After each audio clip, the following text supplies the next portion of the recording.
Haunting in Venice hit theaters last week. It's directed by Kenneth Branaugh, and it also stars Kenneth Branaugh as Hercule Poirot. It's the third movie in a Hercule Poirot trilogy that's kind of flown under the radar when you look at how often people talk about these movies, but either way, pretty talented cast. Kelly O'Reilly, Michelle Yeoh, Tina Fey, Jamie Dornan, among other people. This movie takes place after World War II and after, I guess, the events of the other movies. Hercule Poirot is now retired and he has retreated to Italy, which is one of the most beautiful, gorgeous cities on the face of planet Earth. That's not just me saying that, that's me speaking from personal experience because I have been to Italy. They got half-naked supermodels selling Windex in their commercials, which, gotta say, top tier advertising. The Lord is my shepherd, he know what I want. I'm just saying, if you really want to be sold on buying like cooking and cleaning utensils, you should check out the commercials in Italy because they know how to sell that shit. Either way, Hercule is retired, and then one night he attends this weird seance so that he can disprove or debunk some of the weird shit that goes on during the seance. And then all of a sudden somebody gets killed, and now it turns into a murder mystery with a lot of shadows and secrets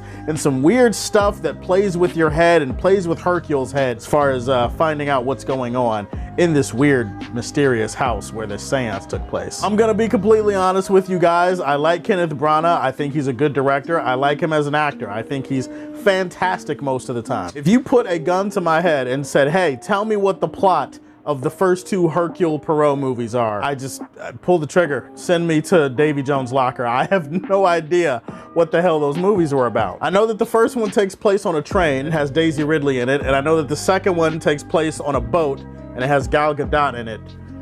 Outside of that, I got nothing. I do remember reviewing them, weirdly enough, but I don't know, they just didn't have that much impact on me. What I can say about this one is that it is easily the best of the Hercule Poirot movies. Like, as far as the trilogy, they're going out on top. They're ending it with their best one. It's the best directed, it's the best looking, and it's the most engaging of the three movies, and a lot of that is because they changed the hook. The hook of a movie like this is obviously it's a murder mystery, it's a whodunit, so they get all these characters in one location and something bad happens, and then Hercule has to put his mind to the task of figuring out what happened. And that kind of happens in this movie too, but what's different about it is how they get to that point. They switched up the vibe. This movie is much more of a horror murder mystery than it is just a murder mystery. There's some weird shit going on, unexplained shit even. There's a spiritual sense of gothic horror and dread to this movie that I think changed the aesthetic and really made the movie feel different from the other two films in this trilogy. What I like about that most is Kenneth Branagh as Hercule Poirot.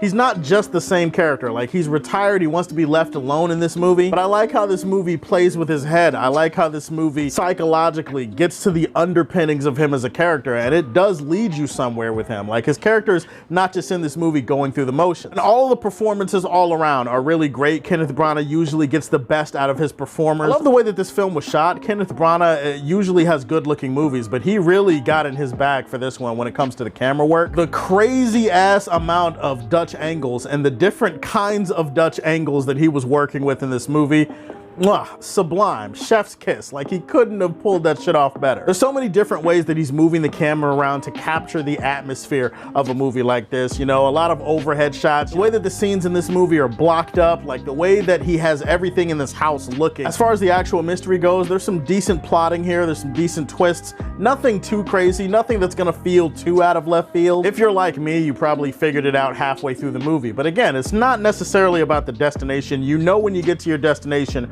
Hercule is gonna give you the goods. This is about the journey. It's about how you get there. And I gotta say, between the performances and the cinematography, the psychological warfare going on with Hercule in this movie, I was definitely engaged. That being said, the movie does take its time, and that's not always a bad thing. In fact, most of the time, it's a good thing. In this particular movie, it does take its time, I think, to the detriment of everything. I feel like we wasted some time when we didn't need to waste time in this movie. It feels like in a movie like this, even though it's not that long, it does feel like the pace drags at different points. They could have gotten to certain aspects of the story a little bit quicker than they did, and the fact that they didn't means they focused on stuff that ultimately doesn't feel that important or consequential to the overall movie. Being that this is a murder mystery, there's gonna be plenty of scenes of dialogue where characters are giving a lot of exposition and they're explaining certain things. Some scenes where, like, I get it, it's like you need exposition for a scene like this. It's almost like certain characters are turning to the audience and being like, hey, here's the information that you need to know. Exposition happens in a lot of different movies. I'm not bitching about the fact that exposition exists in the movie. It's more about how it was executed in certain scenes. And I think if you like a good murder mystery with a little bit of psychological horror thrown in there, I definitely think you're gonna have a good time watching A Haunting in Venice. I know I did. A Haunting in Venice was a really intriguing murder mystery. I'm gonna slap this one with the Silver Age of Man of Steel. Have you ever been to a haunted house? And if so, what was the experience like for you? Give me your thoughts on that in the comment section down below. Please like and subscribe to the Superfan Show. And if you like what you see, tell me how you feel. Stay tuned to hear more from the Man of Steel. Chase.